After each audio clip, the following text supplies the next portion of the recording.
News reporter, ready to report the situation in Jaku City. And, well...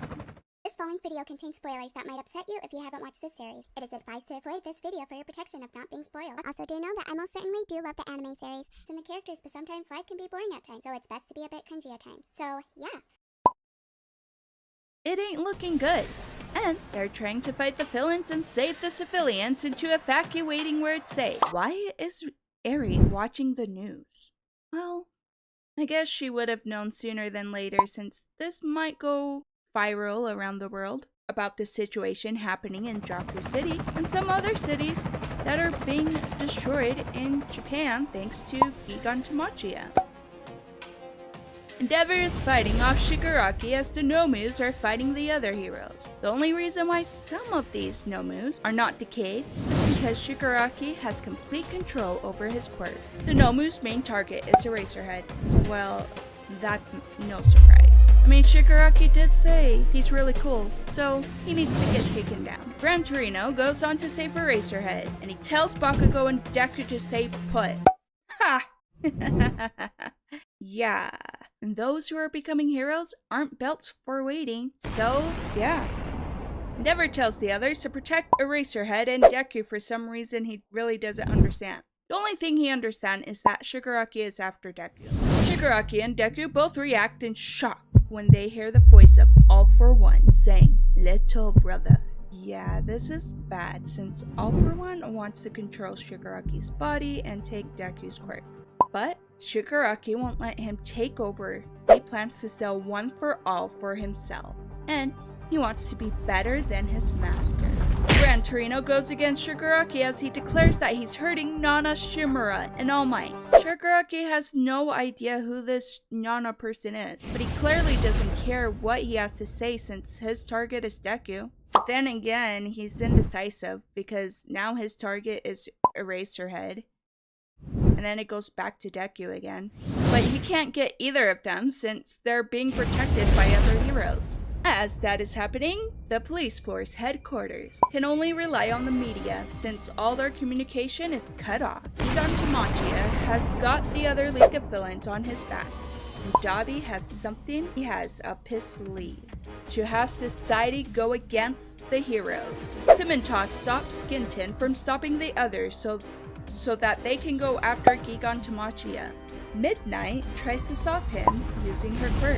These villains are no joke, so she goes with plan B, telling Kuredi to make some anesthetics to insert into the giant's mouth.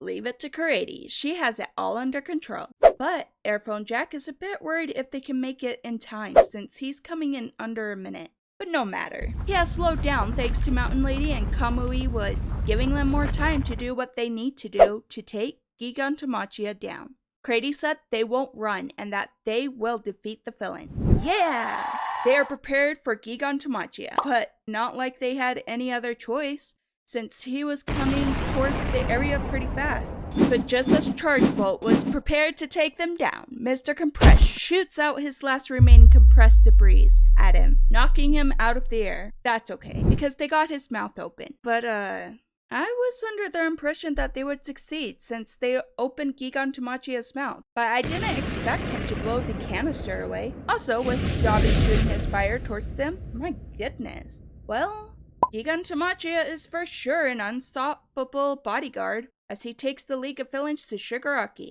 But Kuredi has her next plan in mind as the ground erupts beneath him, and now he's trapped. Mountain Lady quickly figures out what the students had in mind and grabs Gigan Tamashia's head to pry his mouth open. Pinky rushes in, using her quirk to protect herself from the fire, jumping toward Gigan Tamashia as she throws the canister into his mouth. But, wouldn't you know, the voice is all she needed to hear to think back on how much trauma she had in the past, thanks to him. And she missed her shot. She tries to redeem herself by getting the canister back, but she's crushed. And she's not crushed because Red Riot pushed her out of the way, taking the hit, which has no effect on him, and throws a file towards Gigan Tamashia's mouth. But Himiko threw her knife at the file to destroy it. Joke's on her because he got Pinky's file and he successfully shot it directly into his mouth. Alright, but where's Midnight? Are we going back to her? I'm sure she's fine. Well, as the other pro heroes deal with Gigan Tamachia, we go back to Jakku City. Yeah, this is troubling because all the attacks have no effect on Shigaraki. He won't be defeated by Endeavor or any other heroes since they always think of themselves as righteous heroes. Endeavor is just listening to what Shigaraki has to say, so he can take a breather. He then attacks Shigaraki, but he jumps out of the way with a smile on his face. But Gran Torino takes him down and he can tell that he doesn't have too much energy inside of him. But he should have been on his guard since Shigaraki grabs onto his leg, crushing it and slamming him into the ground. Oh.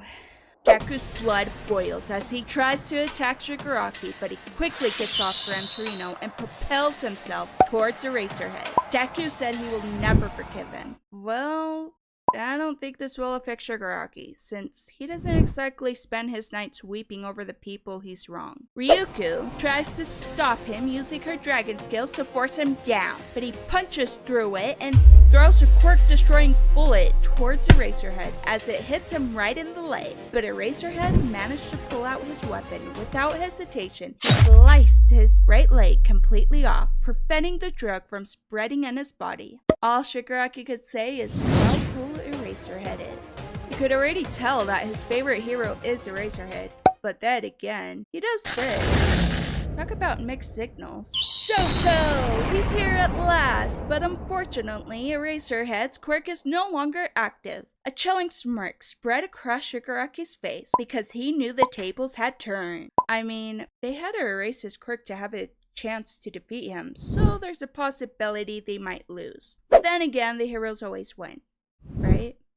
Meanwhile, Ingenium and Gravity decide to go after Deku and the others that are missing, but they need to protect the civilians because the giant villain has begun its rampage from the Gunga Mountain straight toward Jakku. The students back in Gunga are alive, and they wonder if they were doomed to fail from the beginning as they look in horror as most of the heroes are, well, I'm hoping they're injured, but I think they're dead. Kuraki is happy since Gigan Tamachia is making chaos in the city, and he mentioned how the Nomus were modeled after him to be perfect soldiers for Shigaraki, as he believes he will destroy the meaning of the symbol of peace. Well, it seems to be the case, but that doesn't mean they're giving up, especially Deku. Time is running out for Shigaraki.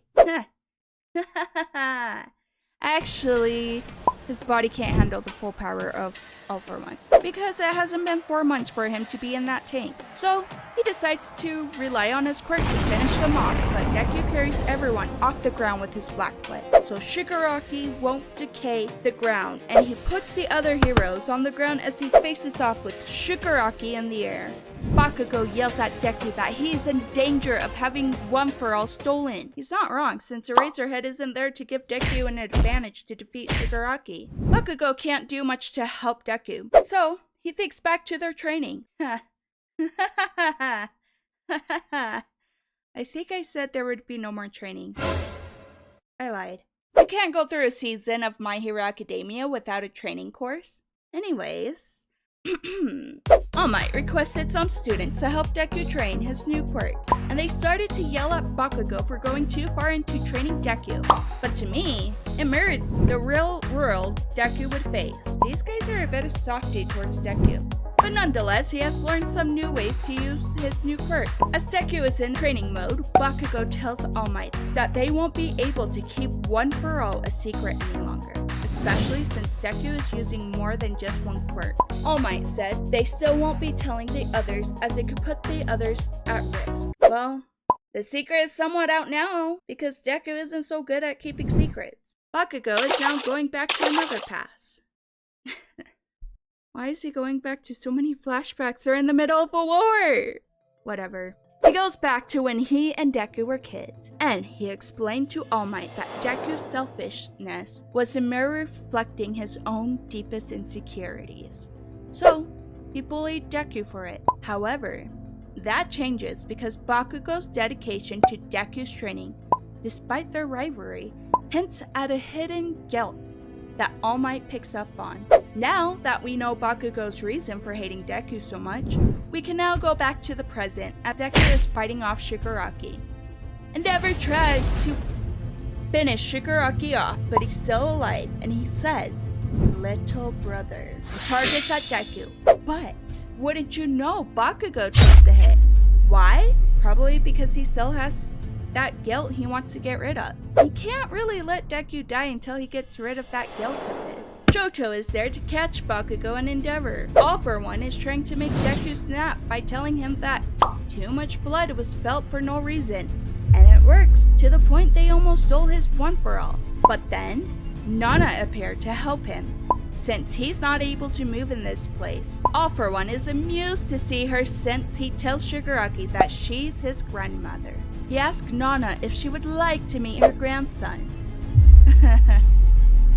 Shigaraki doesn't have any interest, as he clearly hates her. He shows this by making this place crumble, and this amuses All for One because Shigaraki is understanding the meaning of the symbol of evil. But he said it's not enough. All for One's younger brother came into the picture, and All for One blamed his younger brother for not following in his path. But the first user said that they will not give in to evil. All for One is a bit offended, and he tells them that Deku is useless because he can't use the quirk correctly, and that everyone is protecting him instead of him protecting the others. I think he did this to make Deku feel useless.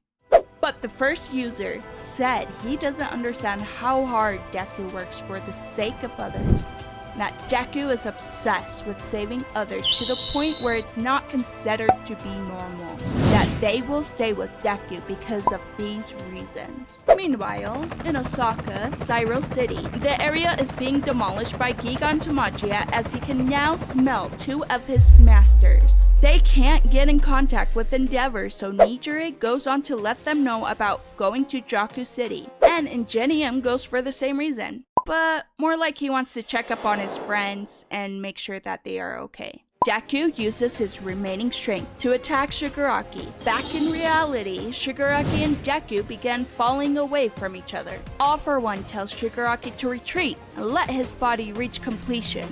Deku is hoping he doesn't move, as he doesn't know how much he can handle since his strength is weakening.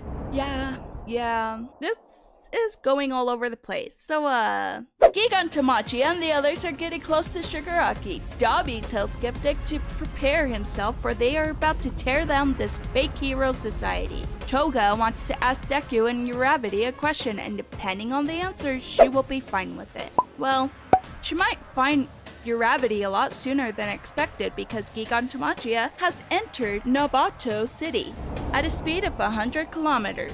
Whoa.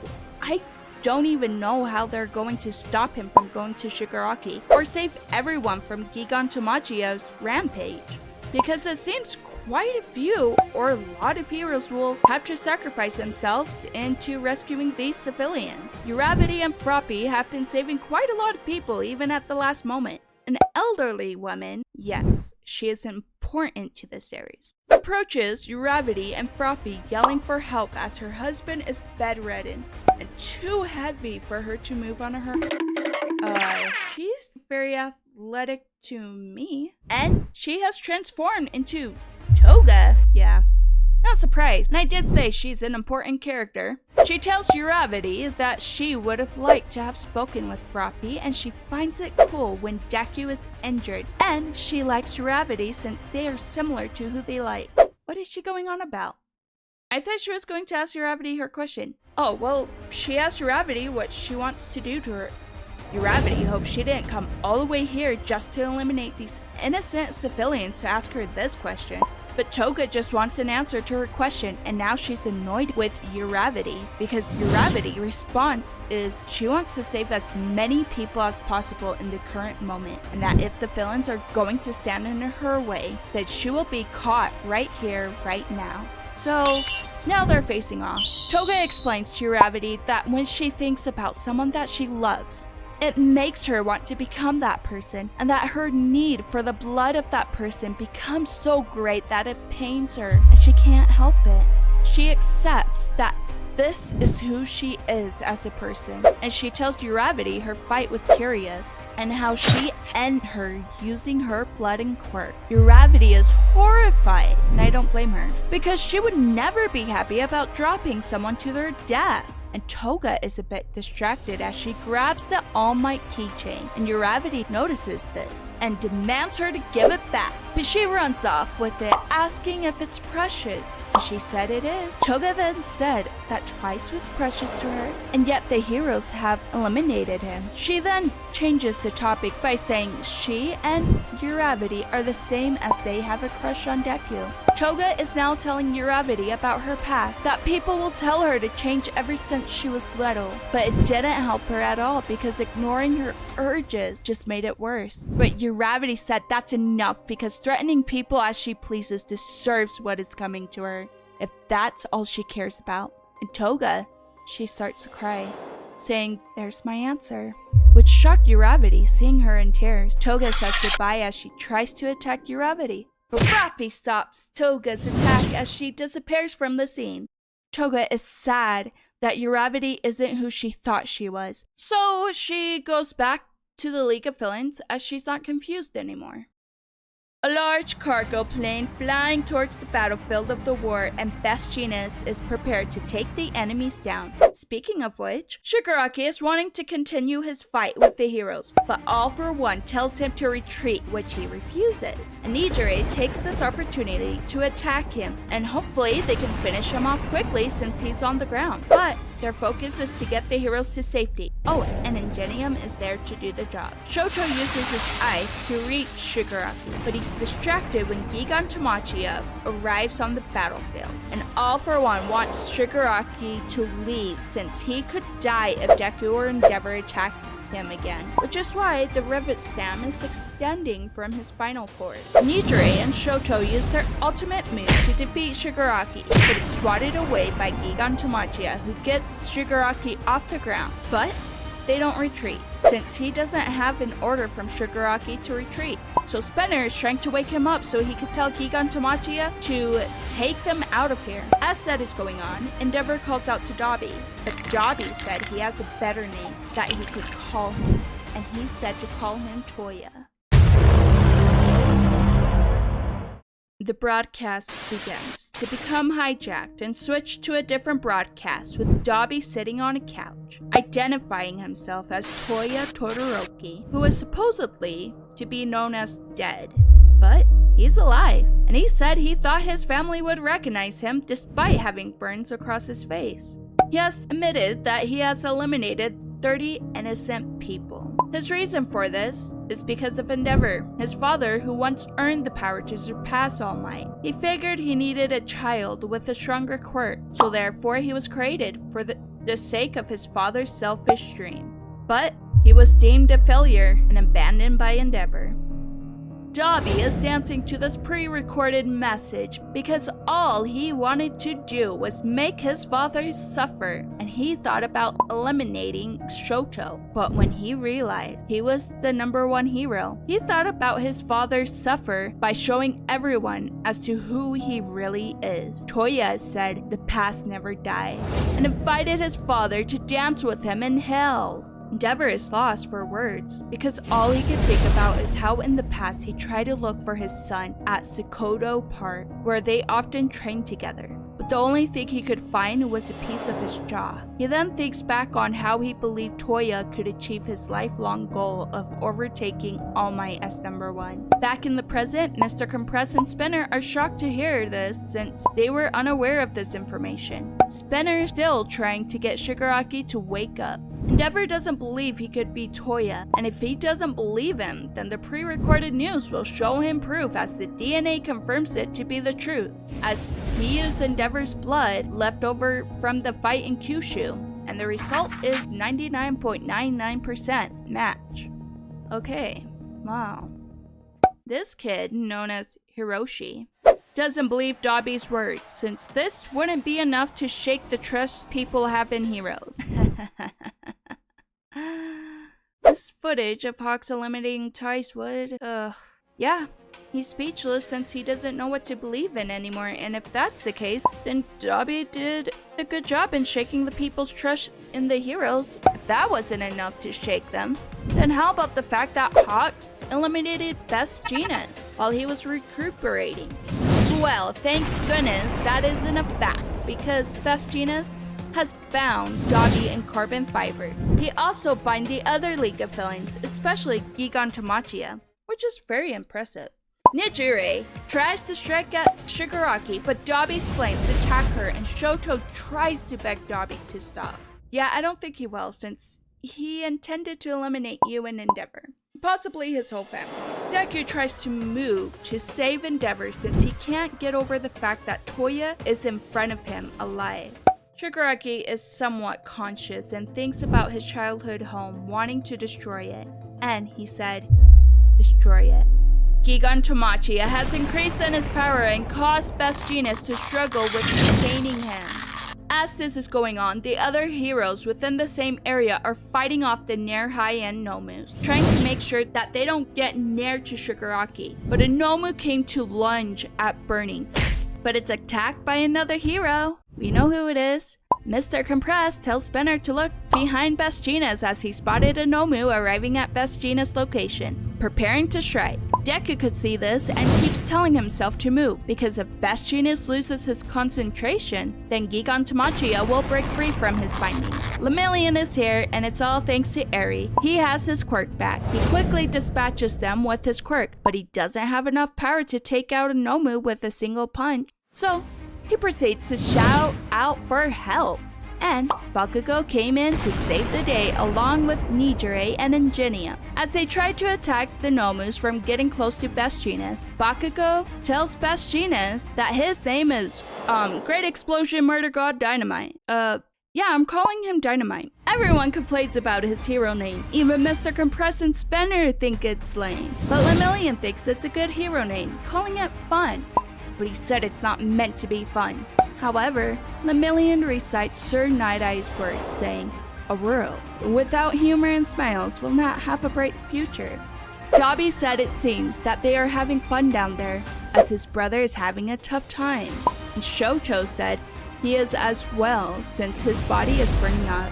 Dobby is happy that Shoto was raised to be a kind person, and he wondered how Endeavor would feel if he burned Shoto up. But Dobby is ripped from Shoto by a black whip that is by Deku, and it came out of his mouth.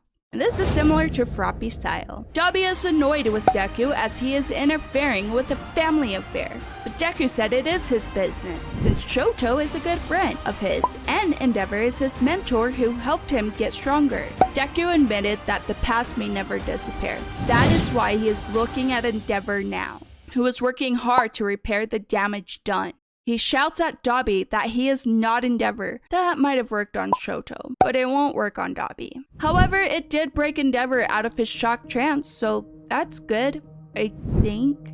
Deku feels a strange sensation in his head and notices that Gigantomachia is about to break free from his restraint. But before he can react, Endeavor uses his every last bit of his strength to fly over and knock the villain down. Gigantomachia felt himself losing conscience in the process. Best Jeanist is happy to know that Gigantomachia has been weakened thanks to the effort of numerous heroes wearing him down for a long time. And he states that even the thinnest of thread can be used to make a strong rope. But he said that had even one thread came undone, their work would be for nothing. At the same time, the heroes that are injured are being escorted away and treated. Shoto is fighting against Dobby. Lemillion, Nijire, and Ingenium are fighting against the near-high-end Nomus.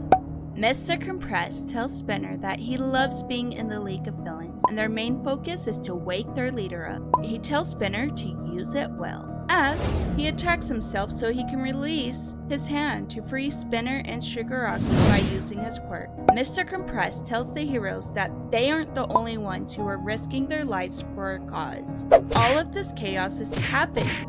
So, to calm it down just a bit, we get a backstory of who Mr. Compress is. His real name is Atsuhiro Sako, and his ancestor we'll talk about is his great-great-grandfather, and his name is Oji Harima, who will be more important to know than all of his other family, because he was a peerless thief who stole from false hero, who only cared about lining their pockets. As he spread his loot among the needy, he preached social reform.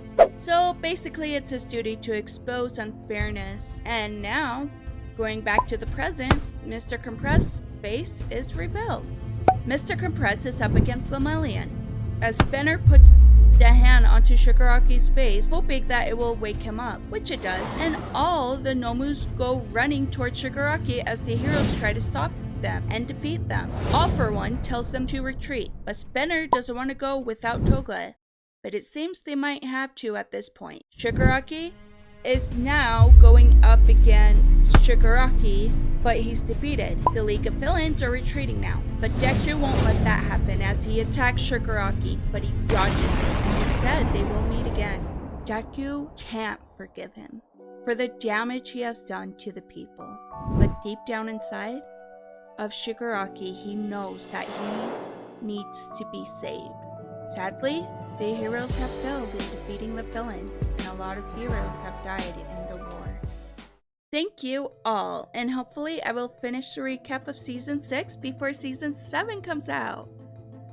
You all have a wonderful, beautiful, and an amazing day. Not kidding. Love you all. Bye!